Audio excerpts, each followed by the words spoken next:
My house is old and decaying. Built in 1862, it still stands even today.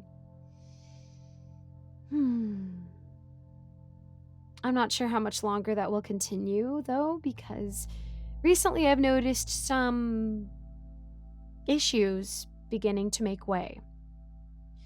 For starters, the wallpaper has begun to peel and rip, revealing the pulsating walls of flesh that lie just beyond the paper. The floorboards have started leaking and are becoming stained with the liters of blood and tar that seep from below, not to mention the fact that the ceiling has developed a violent breathing problem. It wasn't always like this. Back in its heyday, the house was actually quite the charmer, pulling people in and seducing them with its utter beauty. The columns that lined the porch gleamed a simmering white that seemed almost reflective, and the porch wrapped around the home's perimeter like a python. With its natural stone design and towering doorways, people would flock for a chance of scoring the mansion as soon as listings went up.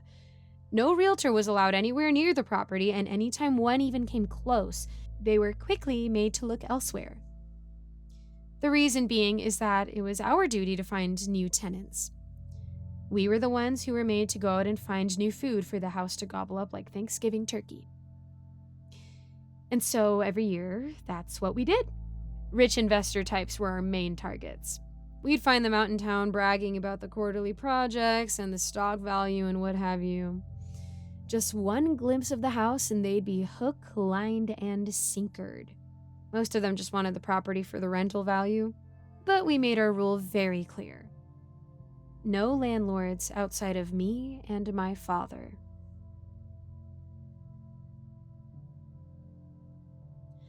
Some would pass up the offer after this little bit of information was released. However, a grand few took the home with no questions asked. Walking into their new home, they'd find the sprawling bifurcated staircase illuminated by the sparkling chandelier that glistened in 1,000 directions. The floor was a beautiful oceanic marble that stretched over the entire first story of the house. Arching doorways speckled the first floor, and as they entered deeper, they'd find a beautiful mahogany dining room set with a kitchen the size of most people's master bedrooms. 4 bedrooms, each equipped with its own bathroom and walk-in closet, a swimming pool in the backyard, and a tennis/basketball court free to use whenever the tenant saw fit. Any potential renters were sold after a single tour and were quick to move in right away. Just like how my father and I had planned.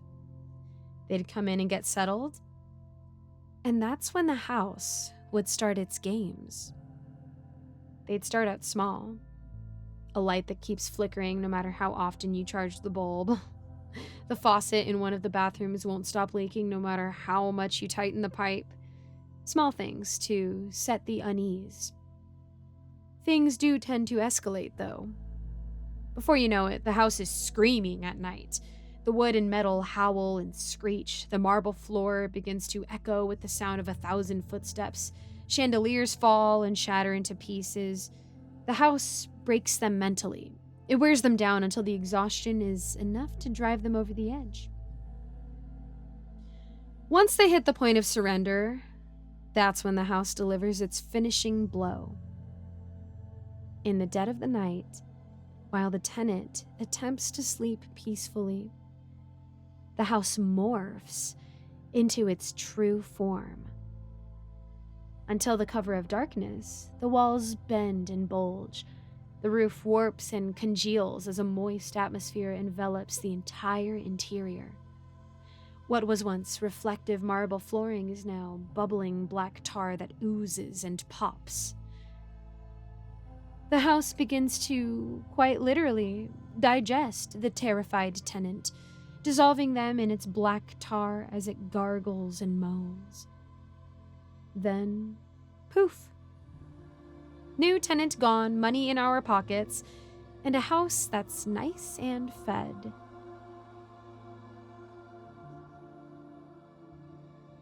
For generations, we've repeated this scheme, and never once have we run into the problem that lies before us.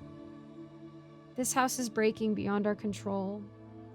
The facade that has kept it grounded and concealed for so long is slowly slipping. Soon, I fear, The house will shed its shell. Lord help us all when it does.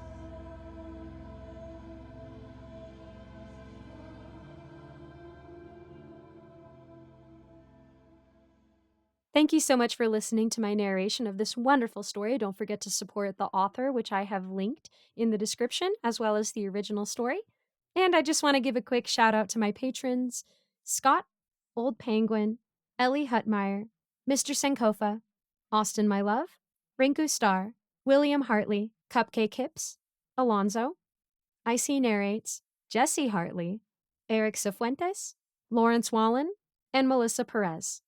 I also try to link a different charity or a different cause every month and maybe a little more. So don't forget to check out the description to support the author of the story you just listened to and to maybe help somebody else out, even if it's just $1. As always, if you guys have a prayer request, please let me know in the comments, shoot me a message on Discord. I would love to know how I can be praying for you. Thank you guys so much. God bless, and I'll see you in the next video.